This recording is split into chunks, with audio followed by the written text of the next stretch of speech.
and investors have been flocking to the stocks of memory and storage component manufacturers due to a shortage of their products. However, that is causing headaches for many of their customers. SanDisk Micron Technology and Western Digital have turned into the hottest stocks over the past year, and that is due to the skyrocketing pricing of memory chip prices. However, hardware tech firms from Apple to HP are feeling the heat. But the reason is the rising cost of memory components becomes an investment risk. The surging demand for memory has contributed to a quote-unquote unprecedented memory chip shortage. Many analysts see this as a crisis for device manufacturers as supply shortages lead to skyrocketing prices for the chips. The real worry is that the risk isn't expected to reverse anytime soon.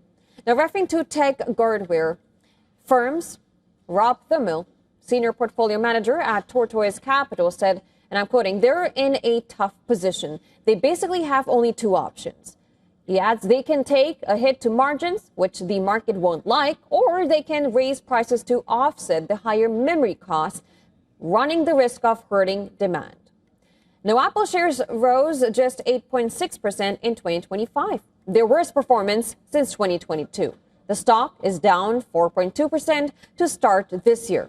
Now, that puts it among the 20 weakest stocks in the Nasdaq index. HP shares closed Wednesday at their lowest level since November 2020. That is after losing nearly a third of their value in 2025. It has slumped another 6.8% in the early days of 2026. Dell Technologies has dropped 26% since hitting an all-time high in October. The hit is not limited to companies. Data showed Canada's auto sector slumped sharply in November, hit by a global chip shortage. Softer demand and mounting U.S. trade war pressures also weighed on Canada's industries. Motor vehicles led the decline. Manufacturing sales in the sector plunged 15.9% in November, extending a second straight monthly decline and falling to the lowest level since October 2022.